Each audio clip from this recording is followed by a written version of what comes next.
Viewers, welcome back to another episode. We're going to focus this time, guys, on our pig pen. I just want to go through some quick details when it comes to ideas when it comes to constructing a pig pen, advice on what you should do, the ins and outs of when it comes to constructing a pig pen. We did our pig pen, so now what we want to do is share the information to you guys so you know what, hey, I wasn't thinking about this, but hey, thank you for giving me the information, so now I could do it this way. Don't forget to subscribe to our Yard Light YouTube channel. We're bringing as much game as we can to you guys, so we just want you to sit back, relax, and enjoy. All right, let's get into the content, all right? When it comes to your pig pen, there are several things that you want to focus on. What we'll start with is the flooring. You always want to ensure that you have proper flooring. This is key, right? Now, I'm not speaking about for the folks that have their pigs outdoor in like the pastures and stuff. I'm speaking like if you have like a building, you want to focus on your flooring. Why? Because a concrete floor is key to when it comes to you building your pig pen. There's a lot of reasons why, there's a lot of benefits. Some of them would be, it's easier to clean. When it comes to a concrete floor, it's very easy to clean the concrete floor. Either you have a broom that you would wash it with, you would have a pressure wash. It's easier to deal with all the pig waste to get it out of the pen once the floor is concrete.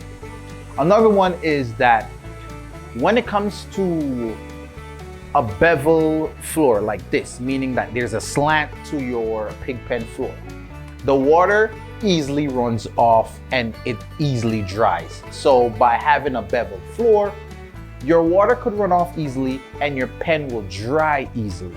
Now, the reason why you want to have your pen to dry as fast as you can, well, not really as fast as you can, but have a dry pen most of the time rather than a moist pen, is because of bacteria. You don't want to have a lot of bacteria when it comes to your pen.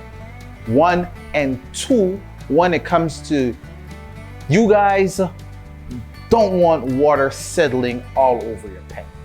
This is the reason why. When pigs see moisture and play with moisture, they realize that, hey, if there's a puddle of water here, then this is where we're going to defecate. By having that bevel to allow the water to run down, more than likely they would go in the area where they find the moisture, the most moisture, and that would be at the ending of the pen, because then it would be easier to clean, okay? Now, the second thing, your walls. Your walls, it doesn't have to be out of concrete or cement blocks or bricks. It could be out of wood, it could be out of zinc, it could be out of pig wires. Whatever is more cost effective to you guys, ensure that, at least there's some kind of separation between one set of pigs that you have and another set of pigs that you have. Now, when it comes to the cement and concrete blocks, right? What you want to ensure that if you space them out, if there's space between the blocks, to allow not to have like hiding spaces within the blocks, meaning that if there's a concrete that you didn't smoothen out, you would want to get that fixed. You would want to like plaster that out, because animals could live in there, insects could live in there, ants, it could be an ants problem, it could be a scorpion problem, it could be a snake problem. You don't want to have hiding spots in your walls where you could have things in there that could actually harm your pigs. Now, other thing would be your roof. When it comes to your roof, you either want to have an A roof like this or a roof that is on a slant. Why? Because you don't want to have water settling on the top of your roof. It's easier to have a rundown roof where once it rains, the water easily runs off the roof, because maybe if there's a hole in your roof and it stays on top, like you have a straight roof, then water can seep through your roof, which would create moisture in your pen, which is something that you don't want to have in your pen. Remember, we're trying our best to not have like pen that is filled with moisture. Now, when it comes to your gates, It's very important that you want to build strong gates for your pens. It could be out of steel, it could be out of wood, but ensure that you have very sturdy gates because these animals can grow fast. And by growing fast, they could get really, really large.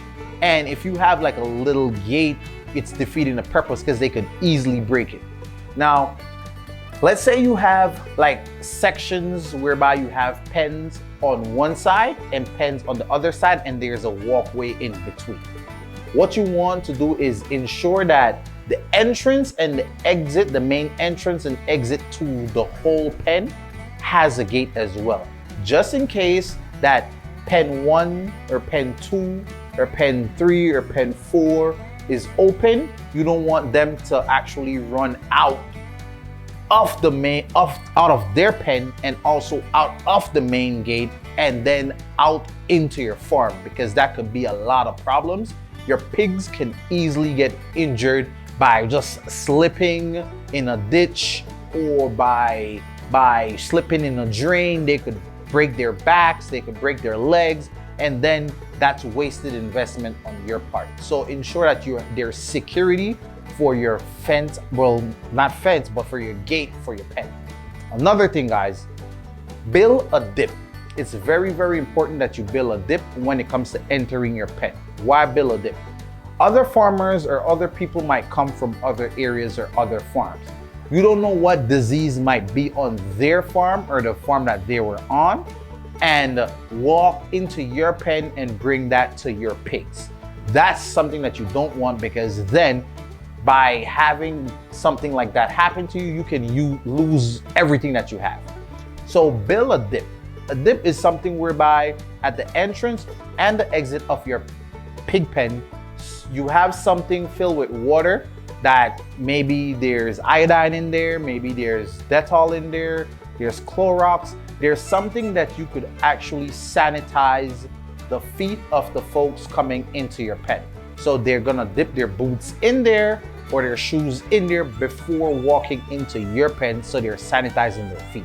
That's very, very, very important, guys. Don't forget that. And last but not least, ensure there's some kind of, I would say, nipple or waterer that you can build for your pigs. By having maybe nipples that are built into the wall, or waterers that you have concrete that are set into the walls in the corner of your pen, it makes it easier because the pigs won't be able to move the containers or stuff like that when it comes to the water, and then have the pen moist when it comes to all the water spilling all over the pen. What you want to do is insert nipples in your pen so it's easier for the pigs, them to just approach the nipples, drink their water, or approach the concrete container that you have there that is not movable, and they could go there and just drink their water.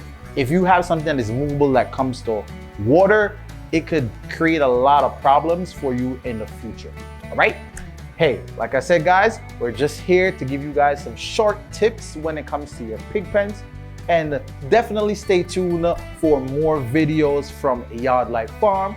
Don't forget to subscribe, don't forget to share, and look out for a brand new episode from us again.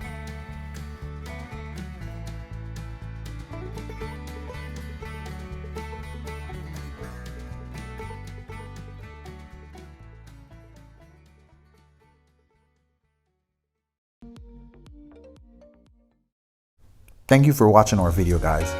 Stay tuned with us as we bring more content from Yard Life Farm. Don't forget to subscribe.